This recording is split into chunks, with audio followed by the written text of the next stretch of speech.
आज हम बात करने जा रहे हैं भाग 5 के बारे में। 5 संघ। संघ का मतलब केंद्र। केंद्र के अंदर का जितनी भी सब चीज़ें हैं उनके ऊपर चर्चा करेंगे। यहाँ पे अनुच्छेद 52 से 151 तक चर्चा करेंगे इस पे।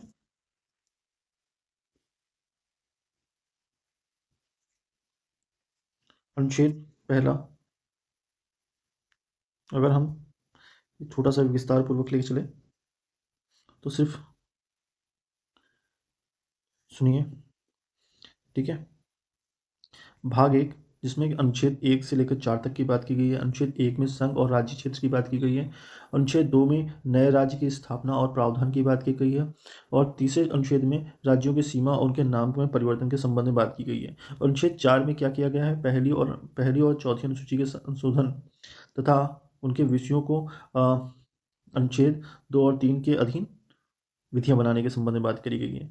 भाग 2 में नागरिकता के संबंध में बात की गई है। नागरिकता जो है 5 से लेकर 11 तक की बात की गई है। 5 में होता है कि नागरिकता की शुरुआत की बात की गई है, जो भारत में संविधान के तहत लोग हैं उनकी नागरिकता के संबंध में बात की गई है। 6 में पाकिस्तान से जो भारत आते हैं उनकी नागरिकता की बात की गई है। 7 में जो भारत से पाकिस्तान जाते हैं उनकी नागरिकता की बात की जाती है। 8 में भारतीय संविधान के व्यक्ति की नागरिकता की बात की गई है। अनुच्छेद 9 में की बात की गई है नागरिकता की समाप्ति की बात की गई। मोस्ट इंपॉर्टेंट, व्यक्ति की नागरिकता की समाप्ति के संबंध में किस अनुच्छेद में बात की गई है? 9 में बात करी गई है, ठीक है। अनुच्छेद 10 में क्या बात करी गई है? नागरिकता के अधिकार कब तक बने रहेंगे उसके संबंध में बात की गई है। अनुच्छेद 11 में क्या कहता है? संसद द्वारा नागरिकता अधिकार को बनाने के लिए कानून के संबंध में बात की गई है कि संसद को ही अधिकार है नागरिकता के संबंध में कानून बनाने का अधिकार है, ठीक है। फिर अनुच्छेद 3 के अंतर्गत मौलिक अधिकारों के संबंध में बात की गई, जिसमें 12 से लेकर 35 तक की बात की गई है। 12 में राज्य की बात है, राज्य की परिभाषा है, ठीक है। और 13 में मौलिक अधिकार है, जिसमें समानता का अधिकार 14 से 18 है, स्वतंत्रता का अधिकार 19 से 22 और 19 से 22 है, 1922। फिर से क्या कहते हैं, आपका शोषण के विरुद्ध अधिकार है 23-24। फिर धार्मिक स्वतंत्रता का अधिकार 25 से 28। और फिर सांस्कृतिक और शिक्षा संबंधी अधिकार है अनुच्छेद 29 से 30। और संवैधानिक उपचारों का अधिकार जो है 32 से 35 तक है। फिर भाग 4 में नीति निर्देशक तत्वों की बात की गई, जिसमें 36 से 52 तक की बात की गई, जिसमें क्या अंतर बात की गई है कि अ, मतलब पहले में राज्य बना, दूसरे में नागरिकता आई, और तीसरे में उनके मौलिक अधिकार आए, चौथे में क्या है, नीति निर्देशक सरकार के द्वारा उनके संबंध में जनता के प्रति जो क्या कहते हैं कार्य होते हैं उसके संबंध में नियम बनाने, कानून बनाने के संबंध में बात की गई, नीतियां बनाने के संबंध में। 4(4)(a) का मौलिक कर्तव्य की बात की गई, जो नीतियां जो बन गई हैं उसके संबंध में एक और बात कही जाती है कि व्यक्ति उस राष्ट्र के प्रति समर्पित है, उसके मौलिक कर्तव्य होने चाहिए। वो मौलिक कर्तव्य कितने हैं? आपसे क्वेश्चन पूछेगा मौलिक कर्तव्य कितने? 11 हैं, ठीक है, जो कि 15 ए से लेकर जे तक आता है, जे के तक, ठीक है। अब हम बात करते हैं भाग 5 की, संघ की बात करते हैं। तो अब अनुच्छेद 52, अनुच्छेद 52 में भारत का एक राष्ट्रपति होगा, भारत का राष्ट्रपति का उल्लेख किया गया है। अनुच्छेद 53 में संघ और कार्यपालिका संबंधित शक्तियां, संघ और कार्यपालिका संबंधित शक्तियां किसको निहित हैं? राष्ट्रपति के अंतर्गत या राष्ट्रपति में निहित है।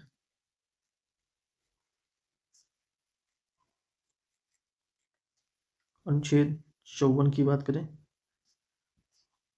राष्ट्रपति के निर्वाचन मंडल, राष्ट्रपति के निर्वाचन मंडल की बात की जा रही है। अनुच्छेद 24 में, 54 में, 54, 55 और 55 में क्या? राष्ट्रपति के निर्वाचन संबंधी पद्धति, राष्ट्रपति के निर्वाचन संबंधित पद्धति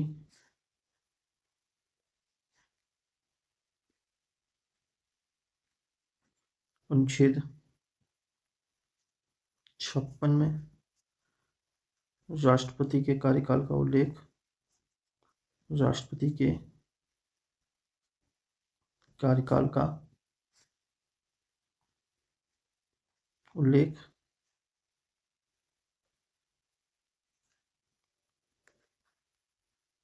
अनुच्छेद 57 राष्ट्रपति के पुनर्विचार की पात्रता, पुनर्निर्वाचन की पात्रता।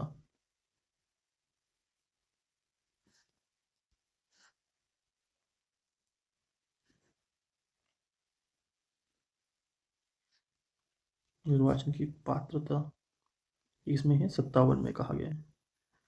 फिर ध्यान समझ लीजिए, 52 में एक राष्ट्रपति होगा, भारत का एक राष्ट्रपति होगा। 53 में क्या कहा, संघ और कार्यपालिका की संबंधित शक्तियां जो है वो राष्ट्रपति के अंदर निहित होगी। शक्तियां के निहित होंगी किसमें, संघ और कार्यपालिका की शक्तियां वो निहित होंगी 53 के अंतर्गत होंगी। 54 में क्या है, राष्ट्रपति का एक निर्वाचन मंडल होगा। ठीक है, 54 में राष्ट्रपति का निर्वाचन मंडल होगा। 55 में राष्ट्रपति निर्वाचन की संबंधित पद्धतियां होंगी। 56 में कार्यकाल होगा। 57 में पुनर्निर्वाचन होगा। 58 में उनकी योग्यता होंगी। ठीक है, 58 में योग्यता होती है। ठीक है, राष्ट्रपति बनने की योग्यता। फिर शर्तें, पद में रहने की शर्तें क्या होती हैं, राष्ट्रपति बनने के लिए योग्यताएं।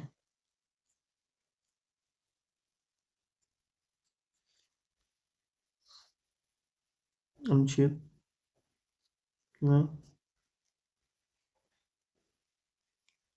राष्ट्रपति पद के लिए शर्त, अनुच्छेद 60 राष्ट्रपति पद के लिए शपथ का उल्लेख, 60 मतलब शपथ का उल्लेख। अनुच्छेद 61 राष्ट्रपति पे महाभियोग के संबंध में, राष्ट्रपति पर महाभियोग संबंधी प्रावधान।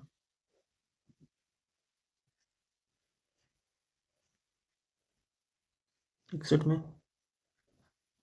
अनुच्छेद 62 में राष्ट्रपति के पद को भरने के संबंध में, राष्ट्रपति के पद की रिक्ति को भरने के लिए निर्वाचन का समय के लिए निर्वाचन का समय और आकस्मिक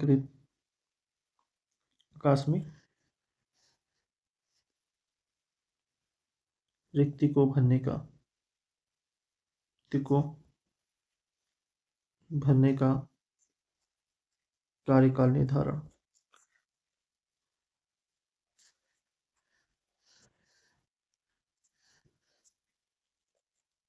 निर्धारण 6 माह। ठीक है, मोस्ट इंपॉर्टेंट यहां समझ लीजिए।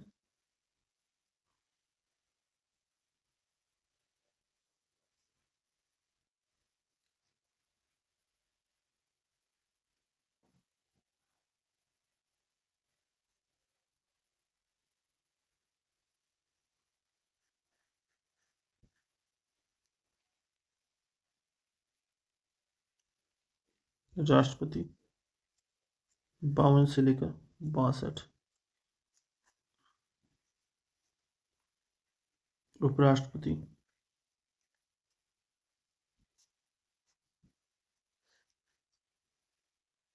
63 से लेकर 70,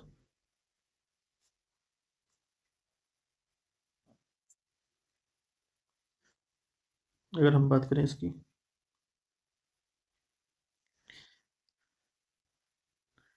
अनुच्छेद 63 अब उपराष्ट्रपति, अनुच्छेद 63, उपराष्ट्रपति का पद,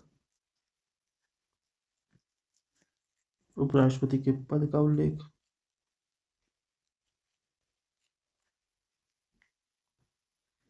अनुच्छेद 63 हो गया। 64, राष्ट्रपति का पद का जब उल्लेख किया तो फिर क्या होगा? भारत का उपराष्ट्रपति, राज्यसभा का पदेन सभापति, उपराष्ट्रपति, राज्यसभा का पदेन सभापति होगा। 63 में वो नियुक्त होता है, 64 में उसका काम बताया जाता है कि वो राज्यसभा का एक पदेन अधिकारी होगा, ठीक है, सभापति होगा। अनुच्छेद 65, अगर आकस्मिक स्थिति में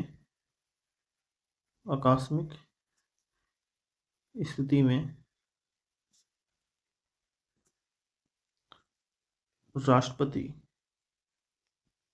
नहीं होने की स्थिति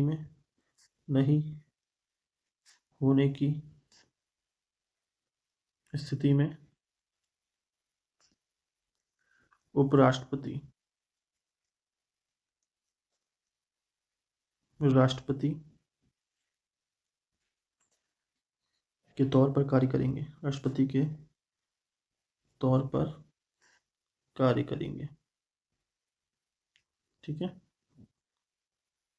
अनुच्छेद 65, 66, उपराष्ट्रपति 66 क्या कहता है? उपराष्ट्रपति का निर्वाचन संबंधित प्रावधान, उपराष्ट्रपति का निर्वाचन, पहले पावर बता दी गई, पावर के बाद फिर उसके 66 में निर्वाचन संबंधित प्रावधान,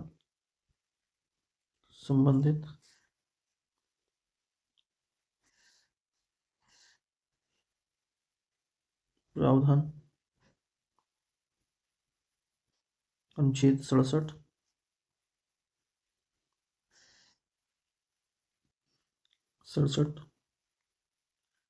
उपराष्ट्रपति का कार्यकाल,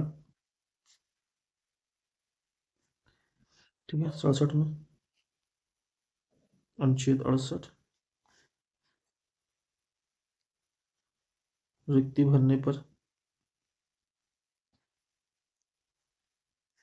भरने के लिए निर्वाचन का समय,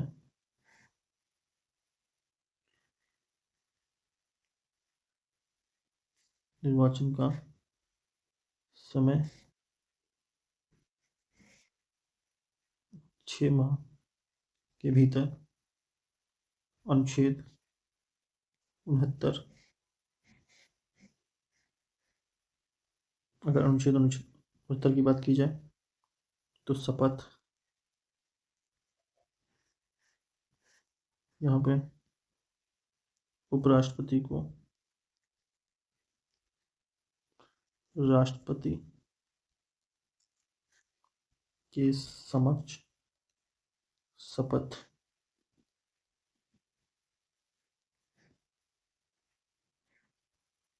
अनुच्छेद 70, राष्ट्रपति के कार्यों की व्यवस्था, राष्ट्रपति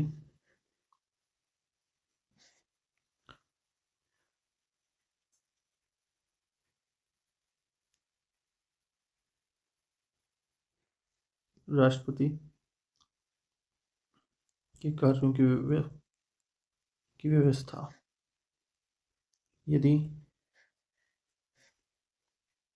राष्ट्रपति और उपराष्ट्रपति अगर नहीं है तो संसद द्वारा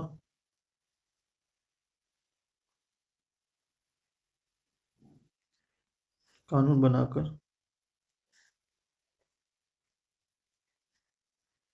व्यवस्था तय करेगी। ये बात किसमें कही है? 70 में कही गई है। अंतिम, उपराष्ट्रपति के संबंध में चुनाव से जुड़े विवाद, उपराष्ट्रपति या राष्ट्रपति के चुनाव संबंधी विवाद सुप्रीम कोर्ट ही तय करेगी। उपराष्ट्रपति और राष्ट्रपति के चुनाव संबंधी सभी विवाद सुप्रीम कोर्ट तय करेगी। सुप्रीम कोर्ट ही तय करेगी।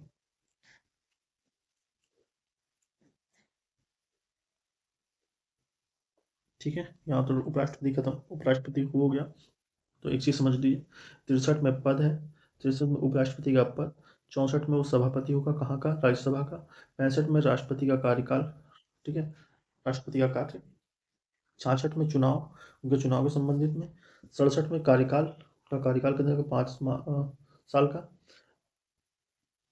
68 में रिक्ति, 69 में शपथ, 70 में व्यवस्था और 71 में विवाद। इसका एक ट्रिक याद कर लीजिए। ट्रिक, अगर ट्रिक की बात की जाए, ट्रिक राष्ट्रपति को याद करने के लिए, राष्ट्रपति के संबंध में, राष्ट्रपति का क्या था आपका, 52 से लेकर 62 तक, 52 से 62 तक। ठीक है, तो याद करिए, पद शक्ति, पद शक्ति, चुनाव प्रक्रिया, कार्यकाल, पद शक्ति, चुनाव प्रक्रिया, कार्यकाल, फिर योग्यता, फिर योग्यता, शर्त, शर्त, शपथ, महाभियोग और रिक्ति। 52 में पद, 53 में शक्ति, 54 में चुनाव, 55 में प्रक्रिया, 56 में कार्यकाल, 57 में फिर री इलेक्शन, 58 में योग्यता, 59 में शर्त, 60 में शपथ, 61 में महाभियोग, 62 में रिक्ति। तो ये हो गया राष्ट्रपति का। ठीक है, इसी ट्रिक टू उपराष्ट्रपति के लिए, उपराष्ट्रपति का 63 से 71 तक। इसका बना है पद सभापति, पद सभापति, कार्य, चुनाव, कार्यकाल, रिक्ति, शपथ, व्यवस्था और अंतिम विवाद। तो ये है पद 63, 64 सभापति, 65 कार्यकाल, 66 में चुनाव वही कार्य, 65 में कार्य, 66 में चुनाव, 67 में कार्यकाल, 68 में रिक्ति, 69 में शपथ, 70 में व्यवस्था और 71 में विवाद। तो ये है राष्ट्रपति और उपराष्ट्रपति के संबंध में। ठीक है,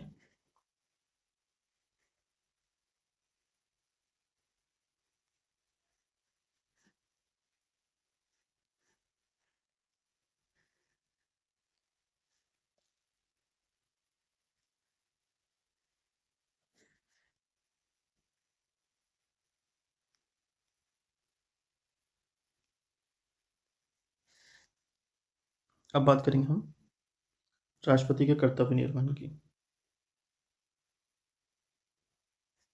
ठीक है, अब हमारी बात होगी राष्ट्रपति के कर्तव्य निर्वहन की।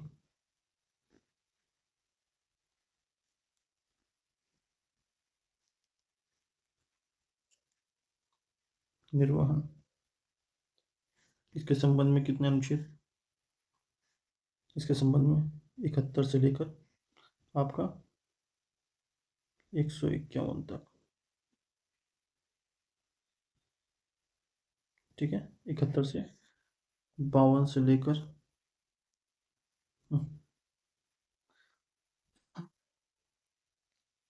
52 से लेकर 65 तक राष्ट्रपति, 63 से लेकर 71 तक उपराष्ट्रपति, और 71 से लेकर 151 तक राष्ट्रपति के कर्तव्य।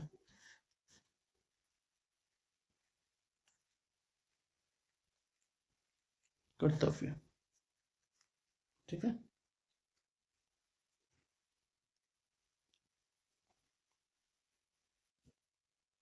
अब यहाँ पे बात आती है अनुच्छेद 72 में। अनुच्छेद 72 के पास क्या होता है? प्रेसिडेंट, मतलब राष्ट्रपति के पास पावर। किस तरह के पावर? माफ करना, सजा कम करना, रोकना, जैसी पावर जो होती है वो अनुच्छेद 72 के अंतर्गत राष्ट्रपति को मिली होती है। 73 के अंतर्गत क्या है? 73 में केंद्र सरकार किन विषयों पर काम करेगी? विषयों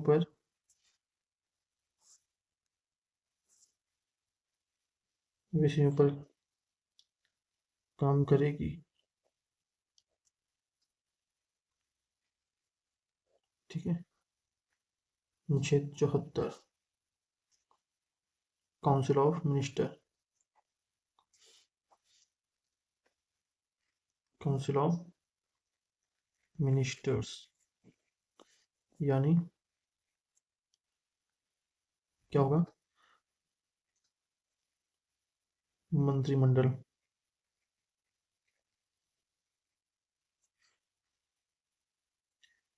प्रधानमंत्री की अध्यक्षता में। प्रधानमंत्री की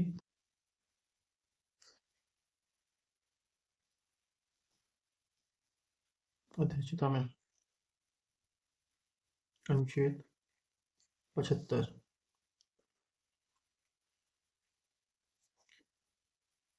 प्रधानमंत्री को राष्ट्रपति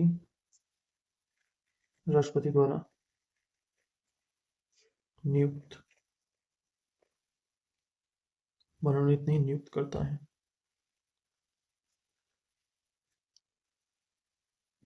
अनुच्छेद 76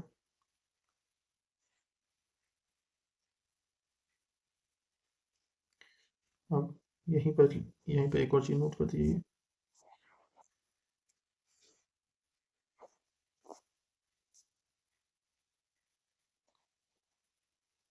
प्रधानमंत्री की सलाह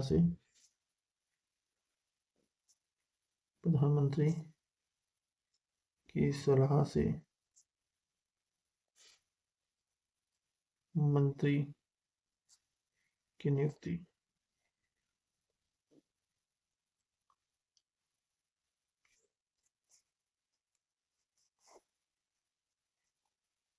मंत्रिमंडल लोकसभा के प्रति उत्तरदायी होता है।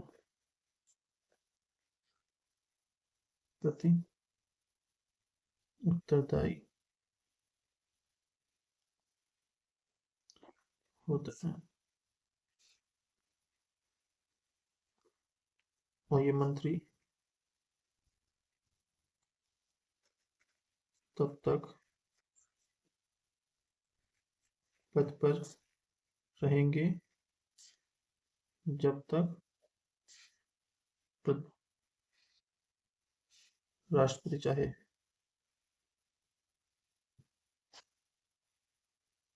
ठीक। आपसे पूछेगा अनुच्छेद 76।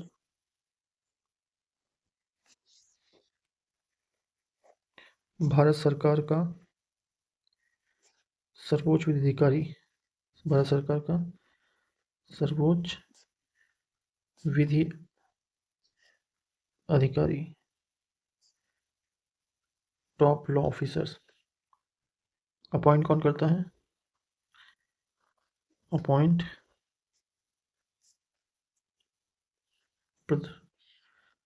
राष्ट्रपति करता है।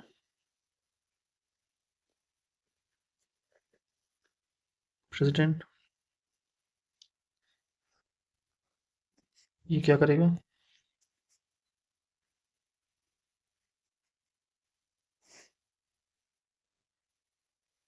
कार्य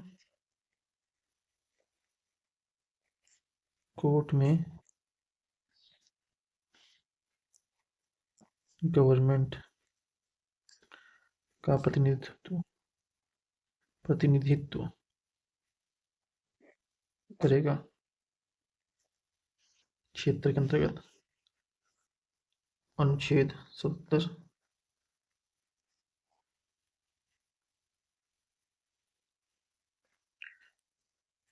conduct of business of core, यानी केंद्र सरकार के सारे काम कैसे चलेंगे? फाइल के द्वारा ऑर्डर, रूल, ऑपरेट होंगे। कार्य करने का नियम 77। अनुच्छेद 78।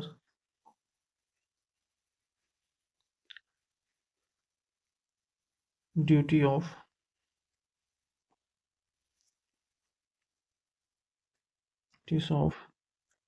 PM to president. पीएम की जिम्मेदारी क्या है?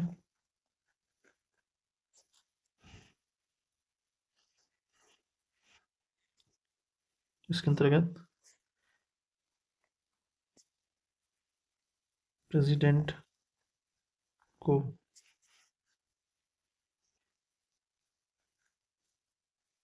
सरकार के काम काज की जानकारी दे।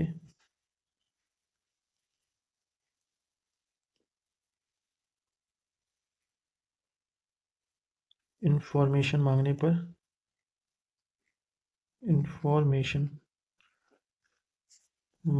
पर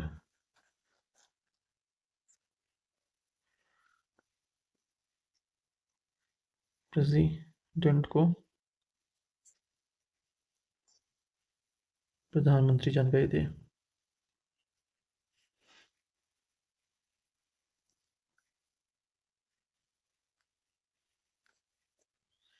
और कैबिनेट के फैसले को कोऑर्डिनेट करें।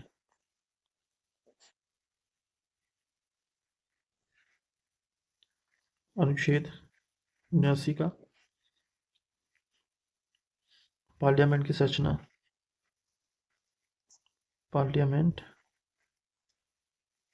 संरचना, यानी पार्लियामेंट कैसे बनेगा? पार्लियामेंट प्रेसिडेंट प्लस लोकसभा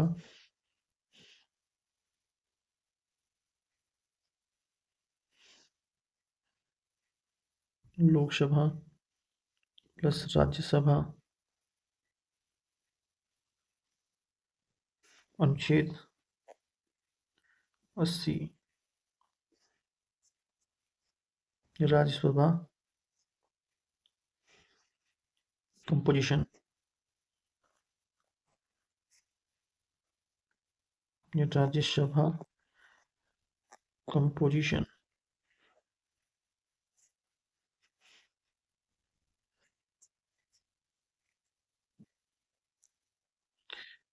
कुल सदस्य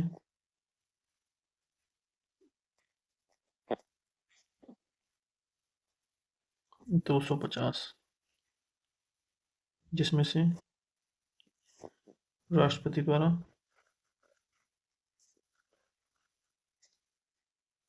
12, कई क्षेत्रों से आर्ट, लिटरेचर, लेखक, साइंस और सोशल सर्विस वाले। ठीक है, 12 लोग। अनुच्छेद 81, लोकसभा।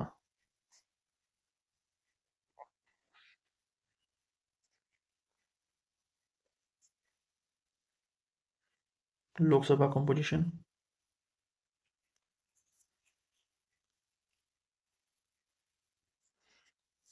यानी राज्यसभा का उल्लेख, लोकसभा का उल्लेख। इसके अंतर्गत लोकसभा में सीधे जनता द्वारा चुने सदस्य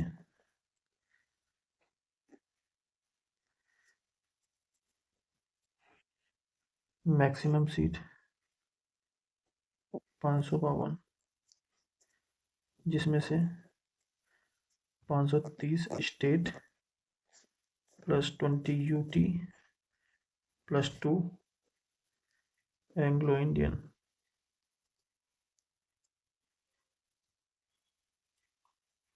अब नोट 104वें संविधान संशोधन द्वारा संविधान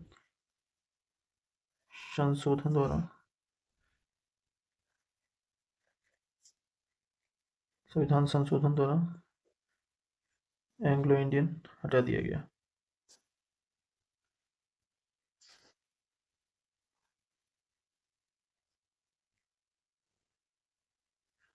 फिर अनुच्छेद 82, अनुच्छेद 82 में प्रत्येक जनगणना के बाद सीटों का पुनः समायोजन। प्रत्येक जनगणना के बाद सीटों का पुनः समायोजन। ठीक है, रीएडजस्टमेंट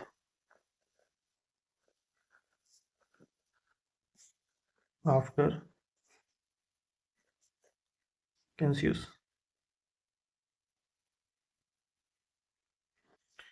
अनुच्छेद 83, अनुच्छेद 83 क्या कहता है? संसद के सदन की अवधि का उल्लेख। संसद के सदन की अवधि का उल्लेख, अवधि का उल्लेख, जैसे कि राज्यसभा सदस्य, राज्यसभा सदस्य, सभा सदस्य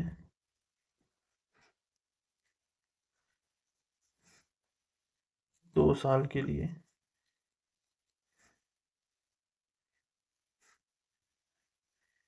1/3 मेंबर्स, 2 साल के बाद 1/3 मेंबर्स निकाल दिए जाते हैं। लोकसभा के सदस्य 5 साल। इमरजेंसी में बढ़ सकता है, इमरजेंसी में बढ़ जाता है। ठीक है, ये हो गया 83। अनुच्छेद 84, संसद के सदस्यों की योग्यता, मोस्ट इम्पोर्टेंट, संसद के सदस्यों की योग्यता, सदस्यों की योग्यता क्या है? सिटीजनशिप होनी चाहिए, प्लस एज कम से कम 25 से 30 वर्ष।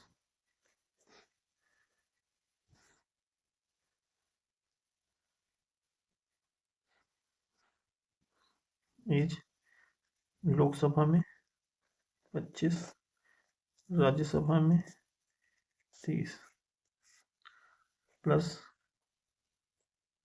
दिवालिया बुद्धि से अन्य क्वालिफिकेशन, ठीक है, जो भी होती हैं योग्यता। 84 हो गया। अनुच्छेद 85, अनुच्छेद 85 क्या कहता है? संसद के सत्र, संसद के सत्र सत्रावसान और विघटन संबंधी उल्लेख,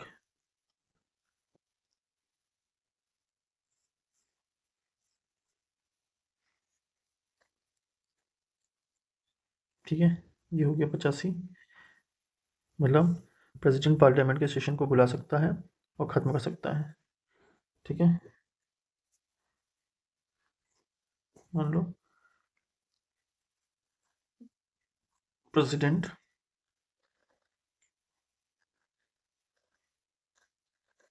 पार्लियामेंट के सेशन को बुला सकता है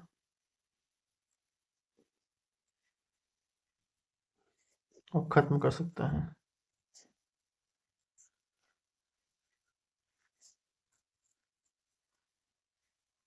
ठीक है। अनुच्छेद 86,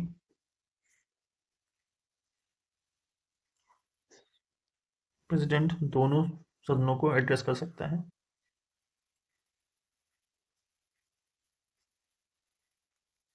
86 में राष्ट्रपति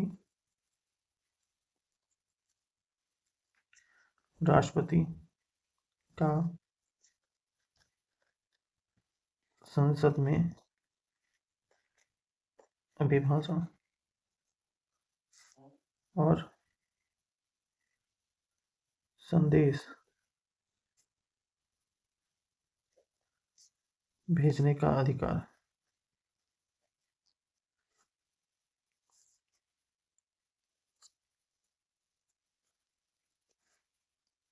राष्ट्रपति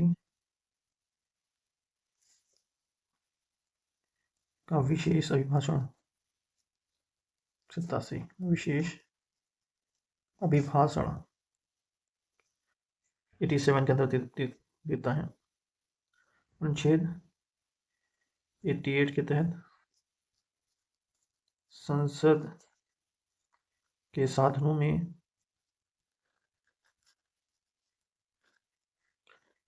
में मंत्रियों और महान्यायवादी के अधिकार,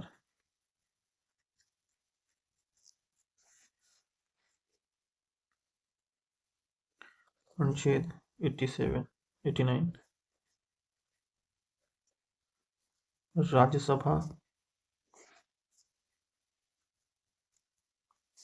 राज्यसभा का सभापति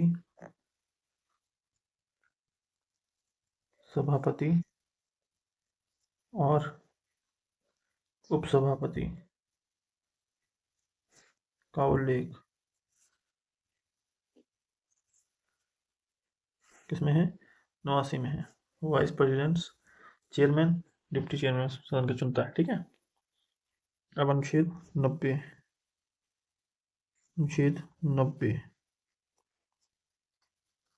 राज्यसभा के उपसभापति, राज्यसभा के उपसभापति का पद रिक्त होने पर का पद रिक्त होने परित्याग करने पर यात्रा करने पर पद से हटाए जाने का उल्लेख।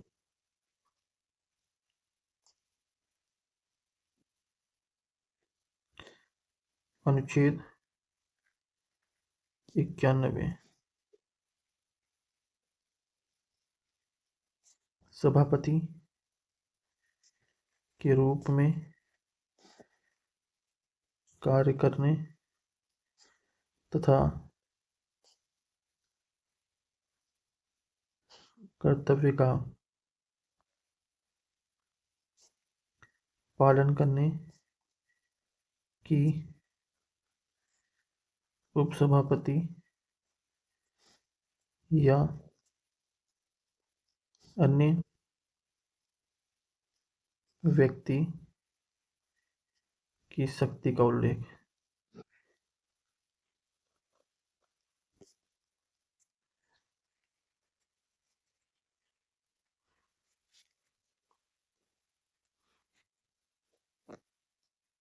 अनुच्छेद 92 जब सभापति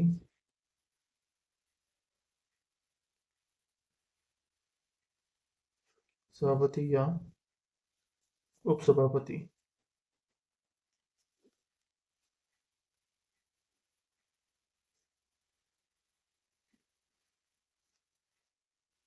को हटाने का संकल्प विचाराधीन हो हटाने का संकल्प विचाराधीन हो तब वह पीठासीन अधिकारी नहीं रहेगा। पीठासीन अधिकारी नहीं होगा।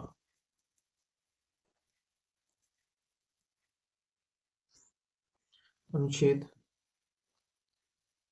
93 लोकसभा के अध्यक्ष और उपाध्यक्ष का उल्लेख। अध्यक्ष और उपाध्यक्ष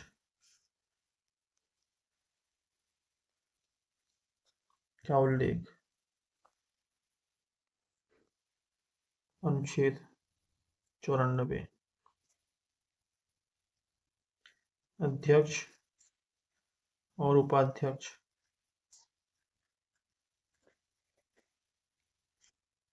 का पद रिक्त होना पद से हटाया जाना का उल्लेख। से हटाए जाने का उल्लेख। अनुच्छेद 95 अध्यक्ष के कार्य अध्यक्ष के रूप में कार्य करने तथा कर्तव्य का पालन करने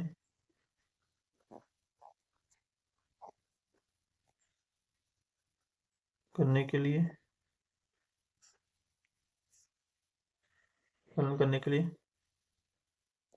अध्यक्ष की शक्ति का उल्लेख।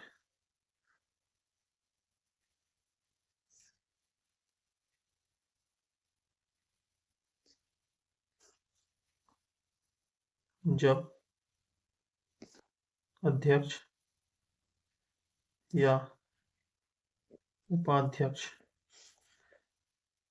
को हटाने का संकल्प विचाराधीन हो तो वे पीठासीन अधिकारी नहीं होंगे। अधिकारी नहीं होंगे, नहीं होंगे। ये बात कही अनुच्छेद 96 में। अनुच्छेद 97 में राज्यसभा राज्यसभा के सभापति और उपसभापति तथा लोक अध्यक्ष तथा उपाध्यक्ष के वेतन। राज्यसभा के सभापति, उपसभापति,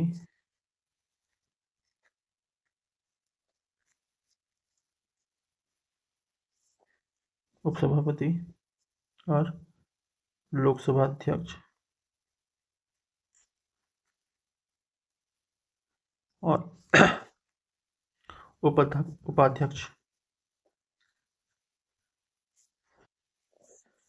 वेतन भत्ते का उल्लेख अनुच्छेद 97 में। अनुच्छेद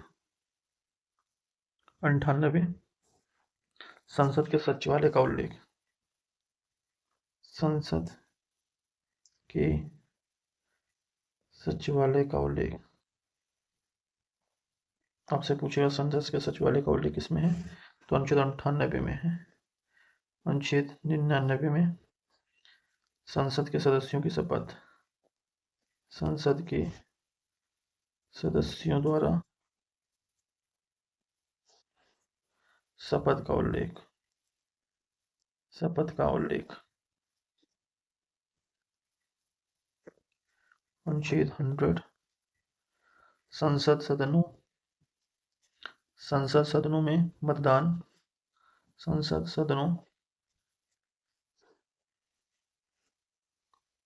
सदनों में मतदान।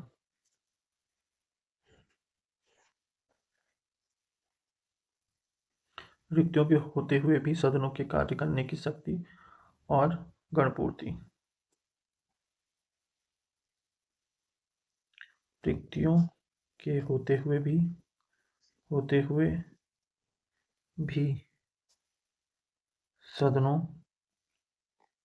की कार्य करने की शक्ति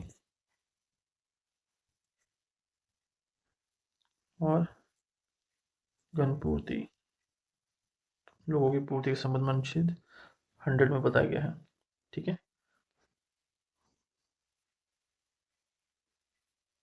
अब अगला 101 से लेकर बाकी नेक्स्ट पार्ट में।